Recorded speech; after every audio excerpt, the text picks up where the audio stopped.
I am finally doing this. I am taking it seriously. I am locking in. I am home for the holidays, and trust me, I am literally doing nothing else. Welcome to Myths with Kitty.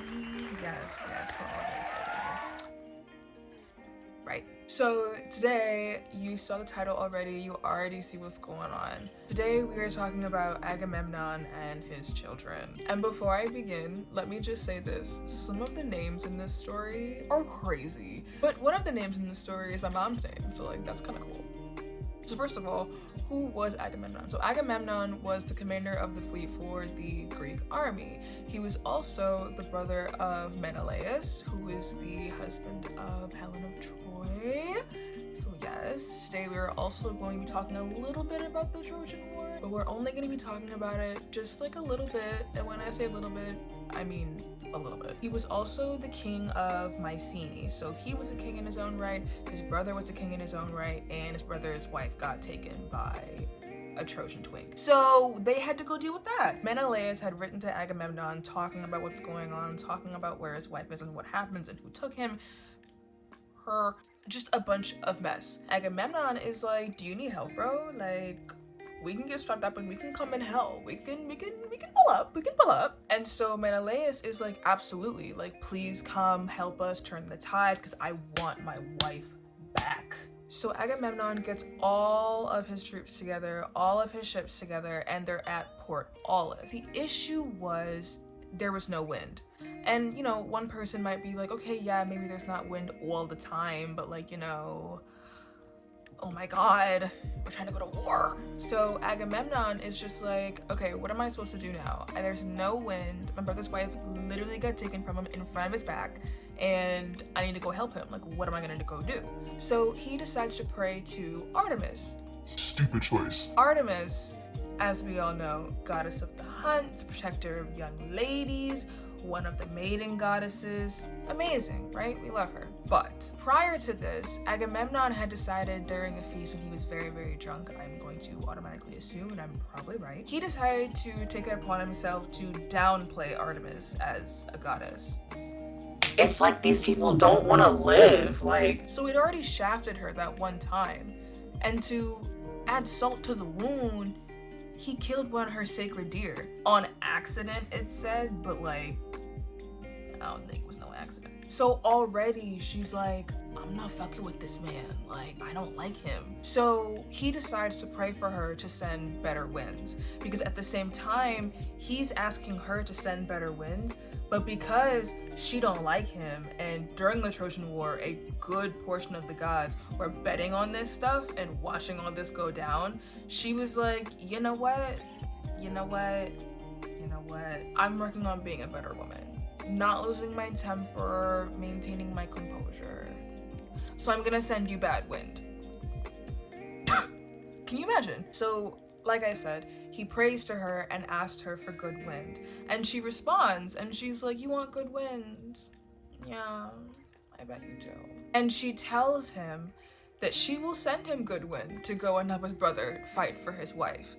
But he's gonna have to sacrifice his daughter, Iphigenia, to do it. What's going on? But the worst part about it is not the fact that she requested that, the fact that he said, okay, bet, yeah, okay. Is that not your child? You know what? So he sends correspondence back to Mycenae, where Clytemnestra, his wife, and Iphigenia, their daughter, and their other daughter, Electra, who I will do a video about because, ooh, and their son, Orestes. He tells them that he's found a suitor for Iphigenia to marry, and that he would like Clytemnestra to accompany Iphigenia to Port Aulis so they can be introduced and everything can be fun and the betrothal can be official. Very excited by this, they pack all their shit, they get ready, she's all hype, and they go to Port Aulis. Unbeknownst to them, this deceitful ass man. So Iphigenia arrives in Port Aulis and she's walking around in the town, in the market, greeting everyone, seeing everything, and she meets Achilles, our favorite switch. So she meets Achilles, and honestly, everything I read about Achilles, no matter who the author is, everybody says he fine. So I won't be blaming her for that. She goes up to him, introduces herself, says, oh, I'm so excited to meet you. I can't believe we're getting married. Like, you're so handsome. Bada, bada, bada, bada. Achilles is like, right. Patroclus, you ready to go, baby? I'm not marrying you, essentially. So then she's confused because she sees this prominent, noble-looking man and is like, if I'm not marrying you, who the hell am I marrying? So she goes to see her father, Agamemnon, and asks him, so, Dad, who'd you pick out for me? And he's just like, I didn't pick anyone out for you. We gotta go to war. Uncle Menelaus, Auntie Helen got snatched by that nigga Paris, so we have to go and deal with that. And she was like, oh, okay, cool. So what am I here for? And then just slits her throat. Like, Artemis is like, whoa, you're kind of crazy. Let me just give you your wind and get the fuck up out of here. And she did just that. So then Clytemnestra is sat here like, my child? So then she returns to Mycenae and it's just like, I'm through, I'm done. Like, I'm done with you, Agamemnon. Like, you have broken my back. That was the final straw. They broke the camel's back. She was done, okay? She was through. And she sat in Mycenae until he came back, festering that anger and that rage until it turned to a need for revenge and vengeance. Some months later, Agamemnon finally returns back to Mycenae. He's back with all of the winnings that he's earned, all the glory, all the pomp and whatever, but he's also back with a side chick. Enter Cassandra. She was a Trojan princess that he essentially kidnapped after sacking Troy, as men in the army do, I guess, and brought her back to Mycenae to be his concubine, princess to concubine. What do you even do in that situation? But the cool thing about Cassandra is that while she was a Trojan princess, she also was a priestess of Apollo. Sunshine. There's no sunshine in Michigan right now. It's just gray and snowy and sad. While she was a priestess of Apollo, yes, she was also one of his many situationships. Stay with me. They were getting together, doing grown things, having entanglements, stuff like that. And he loved her so much, Kulikat was so good, that he bestowed on her the gift of prophecy. Yes. So while this was going on, he gave her that gift, yes. But then he said, I will give you this gift as long as you keep throwing it back, and she was like, okay, all right. But then it got to a point where she was like over it. She didn't want to be involved in that. She was tired texting him early in the morning at 9 a.m. He didn't reply back until 4 p.m. talking about something, I miss my granny. She was done. And he was like, oh, okay. He let her keep the gift of prophecy, yes, but he also cursed it.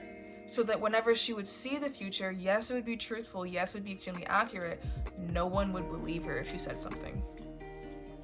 That would be my 13th reason. The way I would crash out, bro, I literally know the future. Listen to me. So, like I said, Cassandra came back to Mycenae with Agamemnon as his concubine. So now she's in the Mycenaean palace, right? Doing her thing as much as she can. But it's also just I don't want to be here. It smells. So, like I said before, Clytemnestra had been here since Agamemnon had killed their daughter Iphigenia. And while she'd been here, she'd completely emotionally detached from him, physically detached from him, wanted nothing to do with him. She didn't consider him her husband fully anymore, right? So she decided to get her a new man. Everyone has side pieces here. It's crazy. But the thing is, the kicker, the real kicker, her new man is her old man's cousin. Aegisthus. Is this Greek mythology or is this Jerry Springer? You tell me. So even though she's already, shacking up with bro's cousin, bro came back with a side chick and said, this is my concubine. You can say nothing about it. Bust it out. Seems like you want to meet Zeus. That's what it sounds like to me. So after seeing this, she feels it's doubly justified that she wants to kill him, because not only at this point has he killed their daughter, but now he's committing adultery. Stop the track. So she devises a plot, her and Aegisthus, and they come together and they do kill Agamemnon. And she's like, I'm free, I'm happy, I can be queen of Mycenae, no one can say anything to me wrong. Not only does she kill Agamemnon, oh no. She also kills Cassandra. And the craziest bit about this was, like I said, she had the gift of prophecy, but was cursed that no one would believe her. She knew this was going to happen. She knew that Clytemnestra was out here. I don't like my man. Now he has a side chick. And he killed my kid. We're gonna kill him, babe. And she did what she did. Cassandra knew what was gonna happen, but no one believed her. Everyone said she was crazy. And in the end, she got killed herself in a place where she didn't even want to be. Ain't that some shit? I'd be mad as fuck. Their son, Orestes, and their daughter, funky ass daughter, Electra, said, Mom just killed Dad. Did you see that? I think we should kill Mom. I love the way your mind works. I totally agree.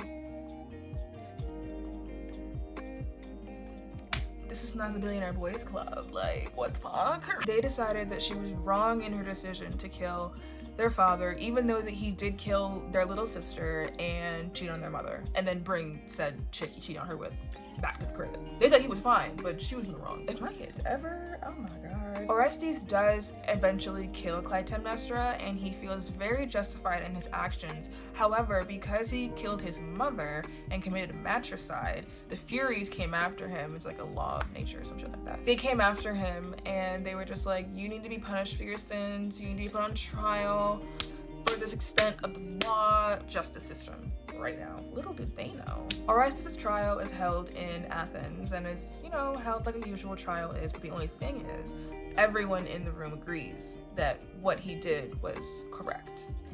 So he gets acquitted of all his charges, and he gets to go back to Mycenae and take the kingdom and become king. And he does become king. He goes on to have his whole ceremony. He's crowned. It's wonderful. It's amazing. He marries his cousin Hermione, not that one. She's the daughter of Helen of Troy and Menelaus. They get together and they have one son. His name is Tisamenes, but when I first saw his name, when I first read the story, when I first saw his name, I really thought his name was Tisamenus. Y'all can spare me on that, okay? Okay. But they only have one child because why? Orestes dies from a snake bite, which I find really funny, considering that when he killed his mother, he felt he was justified for not only avenging his father and, you know, trying to realign what I'd done wrong. He felt that he'd finally rid the house of Atreus of their curse, because their family was cursed. Like I said, a lot of Greek families in Greece are cursed just cuz. And he felt that since he had righted that wrong that he thought was wrong, the curse had ended. But he died by a snake bite, so I don't think it did. What did we learn today? Don't cheat on your wife and bring the chick back to the crib. That's number one. Number two, don't kill your daughter for an element. Wind! Murked her for some wind. Okay, but that is all that I have for you guys today. Thank you so much for coming back. I checked back in on YouTube a couple of days ago just to see how everything was going. We got more views and we went from 6 subscribers to 13. Listen, 7 more subscribers. It may not be a lot. It may not be a lot, but it's fun. It's something. So I'm excited. Like, share, and subscribe. Bye.